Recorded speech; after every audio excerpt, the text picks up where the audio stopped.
Assalamualaikum warahmatullahi wabarakatuh. Nama diberi ialah Nurul Afrika binti Muhammad Nur dengan nombor matrik D202211011902. Saya akan menerangkan serba sedikit mengenai poster infografik yang telah kami hasilkan bagi tugasan berkumpulan subjek UPU 3122, Penghayatan Etika dan Peradaban.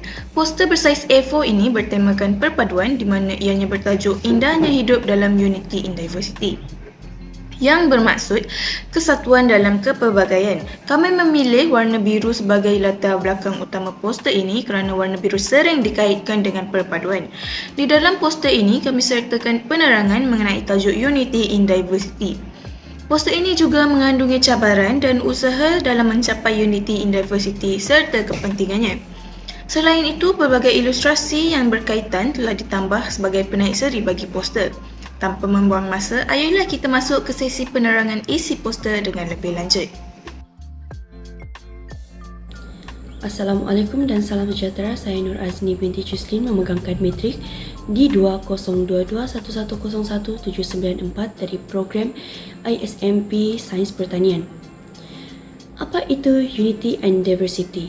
Unity and Diversity bermaksud kemampuan sesuatu kelompok untuk hidup dalam sebuah masyarakat yang mempunyai perbezaan dari segi bangsa, budaya, agama dan sebagainya.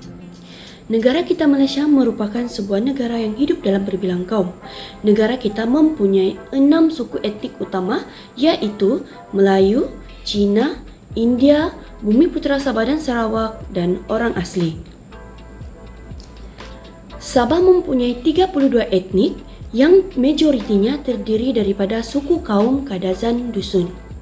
Manakala Sarawak pula mempunyai 27 suku etnik yang majoritinya adalah Iban. Seterusnya ialah perayaan di Malaysia. Kepelbagaian kaum dan suku etnik di Malaysia menjadikan negara kita mempunyai pelbagai perayaan yang boleh diraikan. Antaranya ialah perayaan Hari Raya Aidilfitri. Perayaan ini biasanya disambut pada 1 Syawal oleh umat Islam di seluruh dunia dan sebelum menyambut perayaan ini, umat Islam diwajibkan untuk berpuasa selama sebulan dan membayar zakat bagi yang berkemampuan. Seterusnya ialah perayaan Difabali. Perayaan ini biasanya disambut oleh suku kaum yang beragama Hindu dan biasanya perayaan ini tidak diraikan di kuil seperti perayaan Teh Pusam. Selain itu, Tahun Baru Cina. Tahun Baru Cina atau biasanya disebut sebagai Gong Shifacai diraikan oleh masyarakat Cina pada awal tahun mengikut Imlek Cina. Akhir sekali ialah perayaan bagi Sabah dan Sarawak iaitu Hari Keamatan untuk suku kaum Kadazan Dusun di Sabah dan Hari Gawai bagi suku kaum atau masyarakat Dayak di Sarawak yang terdiri daripada Iban, Bidayu dan sebagainya. Perayaan Tadau Keamatan merupakan perayaan untuk memperingati Huminodun yang telah dikorbankan, dan ketika perayaan ini dijalankan, terdapat berbagai aktiviti yang dijalankan, tetapi yang paling popular adalah Unduk Ngadau atau Ratu Cantik dan pertandingan menyanyi. Manakala bagi perayaan Hari Gawai pula merupakan perayaan yang disambut pada awal bulan Jun iaitu 1 atau 2 Jun. Perayaan ini adalah untuk meraihkan tamatnya Hari Menuai dan bermulanya penanaman padi yang baru. Nama saya Nurani Syahira binti Zainuddin. Saya akan membentangkan hidangan pelbagai kaum di Malaysia. Yang pertama ialah nasi lemak. Nasi lemak merupakan makanan tradisional orang Melayu. Nasi lemak merupakan satu sajian lengkap di dalam satu pinggan. Harganya yang murah menjadikan ianya satu sajian yang diminati ramai. Malah, nasi lemak menjadi pilihan ramai kerana makanan ini mudah untuk didapati di mana-mana sahaja. Yang kedua ialah thosai. Thosai merupakan makanan orang India. Thosai boleh didapati di restoran Mama. Thosai sering dijadikan sebagai hidangan sarapan sarapan dan juga makan malam.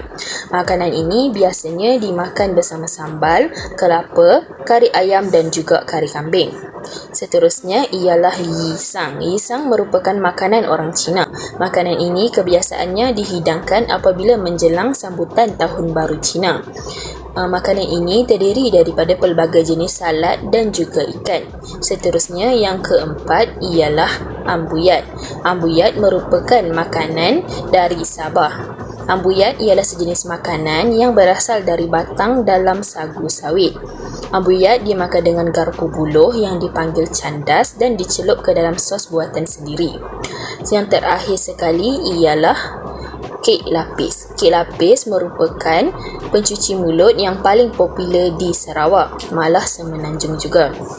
Kek ini memiliki keunikan tersendiri dan mempunyai pelbagai corak dan juga rasa. Kek lapis merupakan hidangan wajib di Sarawak, terutamanya ketika sambutan perayaan. Itu sahaja daripada saya. Terima kasih. Seterusnya, kita beralih kepada cabaran dalam membentuk perpaduan kaum di Malaysia. Yang pertama ialah perbezaan parti politik berasaskan kaum. Walaupun parti politik di Malaysia berkonsepkan berbilang kaum, namun terdapat lagi parti-parti yang didominasikan oleh sesebuah kaum sahaja.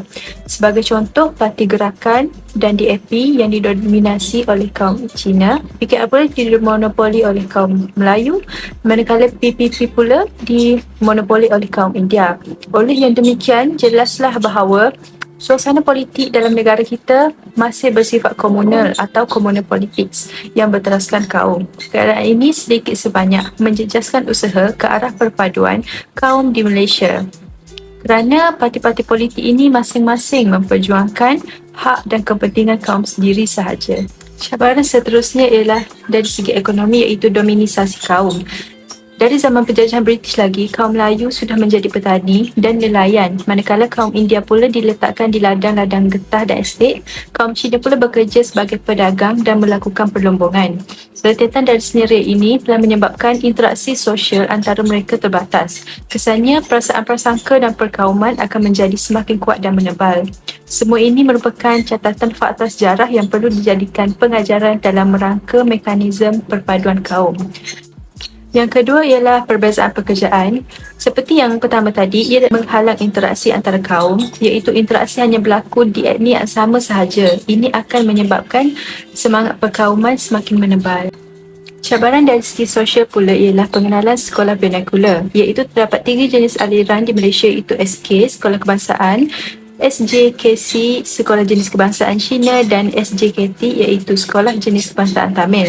Kelemahan sekolah vernacular ini yang pertama ialah menunjukkan jurang perkauman yang begitu luas antara murid-murid yang berlainan kaum, kerana sekolah ini menempatkan murid yang sesuatu kaum sahaja. Yang kedua ialah wujudnya jurang komunikasi antara kaum disebabkan penggunaan bahasa ibunda yang berbeza, iaitu hanya bahasa kaum ibunda sahaja yang majoriti yang kerap dipertuturkan di sesebuah sekolah, manakala bahasa kebangsaan pula disisihkan, iaitu bahasa Melayu. Cabaran terakhir ialah ethnocentrism. Apa itu ethnocentrism? Ianya merupakan sikap dan kepercayaan bahawa budaya dan nilai kaum sendiri lebih unggul berbanding kaum lain. Ethnocentrism ini melahirkan ekstremis dan pelampau, iaitu dari segi budaya, agama dan kepercayaan. Apa yang lebih memburukkan keadaan lagi, ethnocentrism ini menyebabkan sesuatu kaum beranggapan bahawa hanya kaum dan budaya dan nilai masing-masing sahaja yang paling baik dan mulia, manakala budaya dan nilai-nilai kaum lain pula adalah rendah kedudukannya. Jadi akibat daripada ethnocentrism ini, masyarakat berbilang kaum di Malaysia gagal untuk memahami ciri-ciri budaya dan menghormati nilai-nilai yang wujud dalam kaum atau sesebuah masyarakat di Malaysia. Pelbagai usaha telah dilakukan oleh kerajaan bagi mencapai perpaduan kaum di negara kita. Antara usaha yang biasa dilihat pada masa kini ialah program kenegaraan. Dengan mewujudkan lebih banyak program kenegaraan, ia dapat memupuk lebih ramai golongan muda khususnya dari pelbagai kaum untuk menyertainya. Perkara ini dapat memupuk kesatuan serta rasa sayang terhadap negara. Antara program kenegaraan yang sering menjadi buah mulut ialah program latihan khidmat negara PLKN. Selain itu, Hari Kebudayaan juga dapat menjadi medium penyatuan kaum. Hari kebudayaan setiap kaum boleh dirayakan bersama tanpa mengira kaum dan bangsa bagi menanam semangat kerjasama serta saling membantu antara kaum. Tambahan pula, sifat hormat menghormati antara kaum juga dapat dipupuk. Akhir sekali, pembinaan lebih banyak sekolah wawasan di seluruh negara dapat mewujudkan perpaduan dalam kalangan pelajar yang berbilang kaum dan bangsa. Hal ini kerana sifat-sifat seperti ini seharusnya dipupuk sejak di usia kanak-kanak lagi. Dengan ini, generasi yang berintegrasi serta memiliki fahaman yang tinggi mengenai perpaduan dapat dilahirkan. Seterusnya, saya serahkan kepada saudari Nur Elia Balkis bagi berkongsi tentang kepentingan perpaduan dalam konteks indahnya hidup dalam Unity in Diversity. Terima kasih saudari Nurul Afiqah atas penerangan yang cukup jelas itu tadi.